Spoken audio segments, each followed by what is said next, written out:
তারা জানি না। দেখো, মটন দম বিরিয়ানি বানালাম রাইস কুকারে। কি করে বানালাম একবার দেখো। আর একদম ঝরঝরা ভাত, ভীষণ টেস্টি।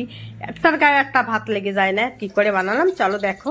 কুকারের ভিতরে সরষের তেল দিয়ে দেবো, একটা বড় সাইজের পেঁয়াজ কুচি করে দিয়ে দেবো, একটু লাল লাল করে ভাজিয়ে নেবো। তখন মাংস মাখাইনি, আমি আগে থেকে মাংস খাই নিছি। মাংসের ভিতরে দিয়ে দিচ্ছি লবণ, হলুদ গুঁড়ো, লঙ্কার গুঁড়ো, জিরে বাটা, ধনে বাটা, আদা বাটা, টক দই দিয়ে মাংস মাখা রেখে দিচ্ছি। পেঁয়াজগুলো একটু লাল লাল হচ্ছে, ততক্ষণে চাল দেখে নাও। বিরিয়ানির চালে যে সরু যে চালগুলো হয় সেই চালগুলো আমি নিচ্ছি, ভিজে রাখিয়ে দেবো। পেঁয়াজও লাল লাল করে ভাজা হয়ে গেছে। কুকারের মধ্যে মাখানো মাংস দিয়ে নাড়ি চাড়ি নেব। 15 মিনিট একটু নাড়ি চাড়ি নেবো। ততক্ষণে এই পাশে আরেকটা কড়াই বসায় দিয়ে দুটো পেঁয়াজ লাল লাল করে ভাজে নেবো বিস্তার জন্য।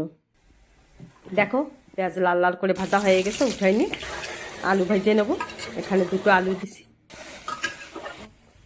কুকারের ঢাকনা বন্ধ করে 8টা সিটি দিয়ে নেব। রাইস কুকারে বিরিয়ানি বানাইছি, তো রাইস কুকারের ভিতরে গরম মশলা দিয়ে দিছি, গোটা গরম মশলা। আর কি কি দিছি মশলার ভিতরে তোমাকে দরকার হলে কমেন্ট করে আমি জানিয়ে দেবো, কমেন্টের সেকশনে লিখে দেবো। তারপরে দিয়ে দিলাম ভিজে রাখা চাল। আর এদিকে দেখো মাংস হয়ে গেছে, নামাই নিচ্ছি। আর ভাত হয়ে গেছে 90% সেদ্ধ করে নিয়ে আমি নামাই নিয়ে মাংসের উপর দিয়ে যে রাইস কুকারে সাজাই নিলাম ভাত দিয়ে, বিরিয়ানি মশলা দিয়ে দিচ্ছি, ভাজা পেঁয়াজ দিয়ে দিচ্ছি, কুচি করা ধনে পাতা দিচ্ছি,